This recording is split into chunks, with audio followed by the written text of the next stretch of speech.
Before we begin, subscribe to Epigrams if you want ideas that challenge the way you think, question your assumptions, and help you see life from a bigger perspective. What if the universe does not owe you a purpose? What if meaning is not something you discover, but something you create? That uncomfortable question leads us into one of philosophy's most misunderstood ideas, nihilism. Nihilism is the philosophical position associated with the rejection, denial, or radical questioning of objective meaning, purpose, value, or certainty. The word is often used as if it simply means nothing matters, but that is an oversimplification. Nihilism has different forms, including existential nihilism, moral nihilism, and epistemological nihilism. At its core, it challenges assumptions that people often accept without examination, especially the belief that meaning and values necessarily exist independently of human beings. Existential nihilism focuses specifically on meaning and purpose. It asks, is there an objective purpose built into human existence? Is there a predetermined reason why we are here? Nihilism does not necessarily tell you what answer you must choose. Instead, it forces you to confront the possibility that the universe itself may not provide the meaning you are looking for. That can feel frightening, but it can also become intellectually liberating. To apply nihilism constructively, begin by questioning the meanings you automatically inherit. Ask yourself why you believe your career, status, possessions, reputation, relationships, or achievements must determine your worth. Ask which values genuinely belong to you and which ones were handed to you by family, society, culture, or circumstance. Nihilistic thinking can become a mental tool for separating unquestioned assumptions from consciously chosen values. You can also use nihilism to reduce your fear of failure. If there is no universal scoreboard measuring whether you have lived the correct life, then many of the pressures you carry may be less absolute than they appear. You can make mistakes, change direction, start again, and redefine success. This does not mean consequences disappear. It means you stop treating every setback as proof that your existence has somehow become meaningless.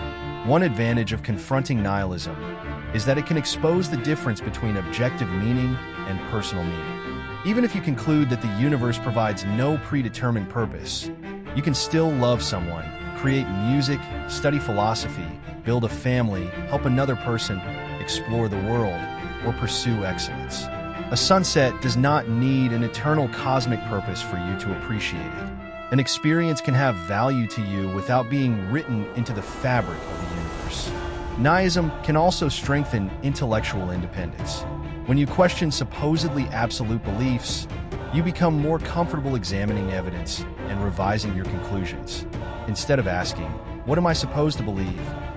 you begin asking, "Why do I believe this?" That shift can protect you from blindly following traditions, social pressure, charismatic personalities, or popular opinions. Another practical application is learning to detach from unnecessary social comparison. If society tells you that you must constantly become richer, more attractive, more famous, or more impressive, nihilistic questioning can expose the arbitrary nature of those standards. You can ask whether these goals actually reflect your values or whether you are simply competing inside a game you never consciously chose to play. But nihilism has a serious danger: passive nihilism. If the conclusion becomes, "Nothing matters, therefore I should do nothing," nihilism can turn into apathy, hopelessness, or destructive behavior. That is not the only possible response.